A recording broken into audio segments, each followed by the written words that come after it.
So I'm starting to get a little bit worried about table space for SCS North Africa. This is a big one. All right, out of the box, do not let them fool you. This is a big one. We're looking at, let's see, that's one, that's two, there's number three,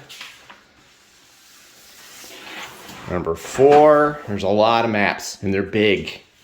They are big. This is approaching It Never Snows level of big. So let's go over real quick some of the scenarios and if you're going to have to use it. Table space, and I've got two tables that I could put together, maybe a third, but this might be a little bit of a problem for me here. All right, we've got some leader counters. Pretty neat up here. Just looking at some of the counters that come with it. Some interesting things like the naval barrage, these cool control markers. The airstrike counters look awesome. Remember one of the things I was saying about some of the other SCS games, I wish the airstrike counters looked better, and these look really good. Some activated counters, supply units are typical DG, some minefield stuff, and German, Italian units. You have a Rommel counter up here.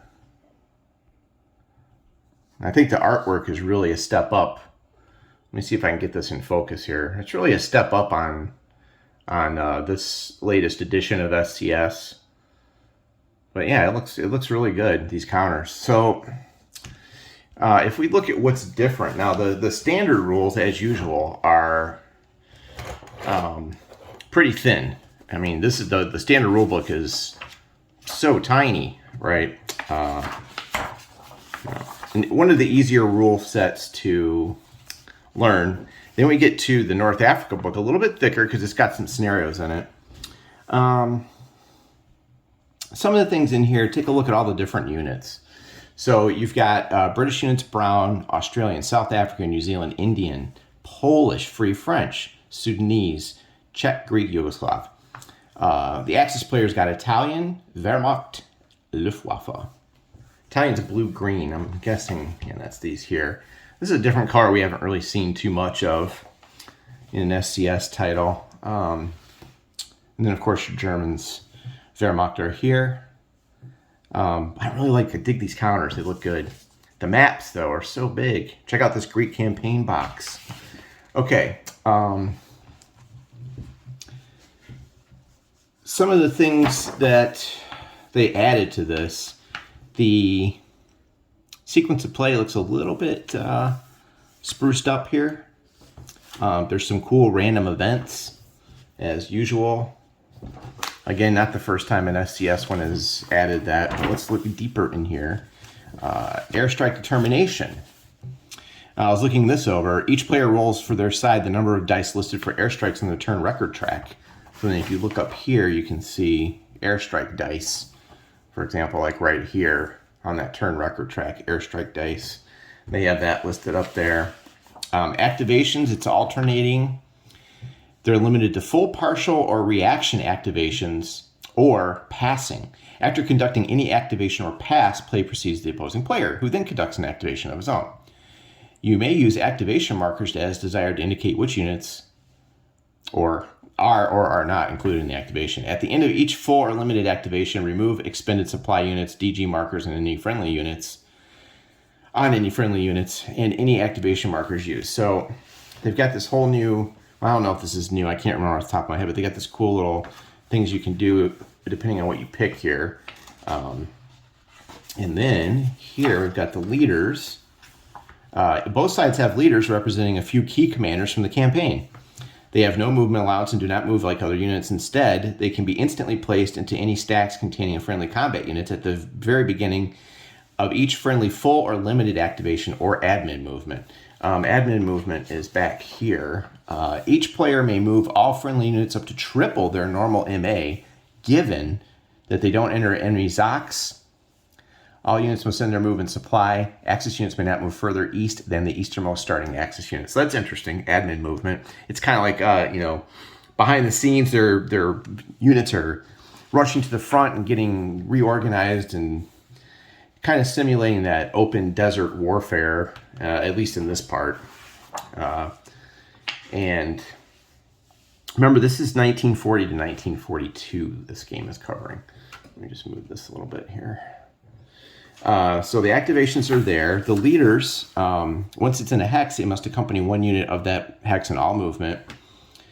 At most, one declared leader per side can provide a column shift in a given combat. The leader used must be stacked with an attacking or defending unit in a regular or overrun combat. Declare their use before determining the odds. And of course, here you've got, if all the units stacked with the leader are eliminated, automatically roll on the leader loss table with the listed die roll modifier. No enemy unit is needed. If the leader survives, the owning player places him with any friendly combat unit immediately. Rommel has 2 special abilities. His stack can overrun in a reaction activation, and supply units stacked with him can move during exploitation. Then you have your typical forts. Barrages have a pretty cool looking counter here. I'm digging that artwork. And we've seen barrages in other STS games. Minefields. Now, let's look at the scenarios. There's some neat optional rules in here as well. Let's zoom in a little bit here. Recon screens are here. A friendly stack consisting of only recon and or armored car combat units, and maybe a leader, can screen. Screens can voluntarily retreat at any point in the enemy's phase, up to and including the announcement of combat. Screening stacks can voluntarily retreat up to twice per phase, and they're unaffected by artillery barrages, but are affected by airstrikes. Kind of neat. Designer's note, this is an optional rule. This will slow down sweeps and allow screening units more survivability, as they otherwise tend to get overrun quickly. Note that the moving enemy unit that causes a screen to retreat after entering its EZOC pays the MP cost of that ZOC even though the screen retreats. Airstrikes, here you can change this up. Beginning March 41, both players may conduct one of their airstrikes during each limited activation. This gives more weight to limited activations, and players may find themselves using them more often. Full activations. Here's an optional rule. To conduct a full activation, all units must trace to both supply units used at the same time. This requires more advanced planning. Reaction activations, there's a rule for this. Limit the range for reacting units to 2 hexes rather than 10. Admin stuff. Each player may choose to conduct an admin movement as an activation during a normal turn, not just during the admin turn. And scenarios. The first 5 scenarios are small, each with its own victory conditions. So then we take a look at some of these. This is using just map C, scenario 1 here, brevity, Operation Brevity, map C only. Pretty small setup. This is a good one to start with. I mean, this is tiny. This is a tiny force list. Some special rules here. Operation Battle Axe. This uses map C. Okay. Again, another small setup. There's Operation Crusader. This is maps B and C. So now you're getting maybe into 2 table area here. A lot of setup. Okay. All right. Page 12 here. Gazala. This is maps B and C as well. Again, a lot of setup. Check out this. Whoa. That'll take you a while. So I'm looking at that first scenario and thinking it looks pretty good. El Alamein, the first battle, map D only. Again, a small setup. Operation Compass campaign start. This is every map. Good luck with that. If one of you guys gets that set up, I'd like to see it. The maps are huge. One of the reasons I haven't tried it, never snows yet. I'm looking at it though. The Race to the Wire German Intervention Campaign start, April 41. All maps, 20 turns. Another biggie. Crusader campaign start, 19th of November 41. All maps again. Okay. So yeah, they're definitely, if this turns into a 4-mapper, you're going to need some table space. So I'm not sure how many of us have that, but it should be interesting. Gazala, all maps as well. We're getting into page 20 here of this scenario book. There's a lot of scenarios in here. First Alamein campaign start. This is all maps again. Again, a lot of setup here. Just a sea of text. I fall asleep right about here. Commonwealth Order of Arrival. Then we go into the Order of Arrival toward the back here. And there's your Axis Order of Arrival.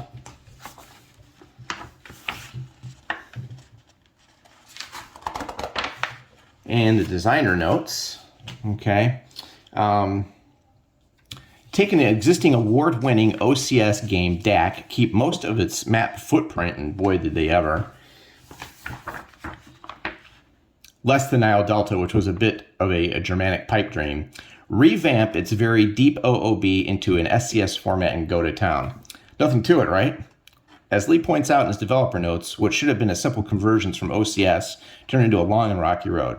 I won't steal his thunder in what it took to change the designer's wild arm waving into the excellent package it became.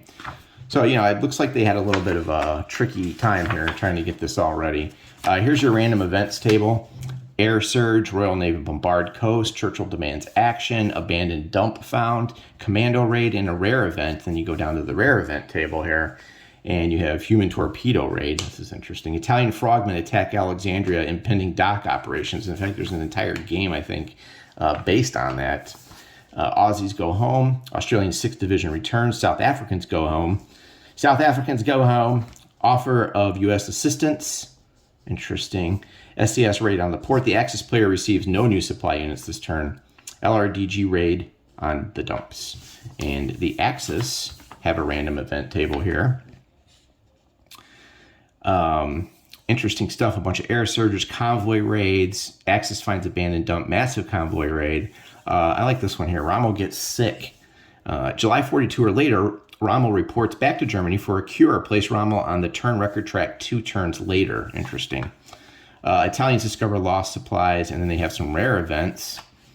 Malta invasion. Rommel brags to Mussolini. This is interesting. Rommel proclaims to the Il Duce that he will be in Cairo in a week. The Axis must make a minimum of 3 attacks. If the Axis player fails to do so, he must remove 3 Axis supply units. That looks like something I would end up getting. Hitler lives up to his promises, and that is where he sends reinforcements to North Africa, like he said he would, but he ended up not doing that. Luftwaffe transport concentration. Interesting stuff here. So I think this will be one of the more fun SCS titles. And then on the back, you got your terrain movement. Open is 2. I don't know if you noticed that. Interesting. I guess due to the sand. All right, and that's kind of just a look at the scenarios and stuff that is inside this massive map-bound title here. It will come out. SCS North Africa. Not to be confused with that. Tunisia, which I'm working on. That's coming. But there we go. We finally got it. It was 2 weeks late for me. Well, at least a week late, week and a half maybe. I don't know what happened. I got stuck somewhere, and so whatever. But it's finally here, and of course now I can't play it because I have to travel. All right, so anyway, leave your thoughts below. And there you go. There's a little look at it. Interesting stuff in this one. Thanks for watching.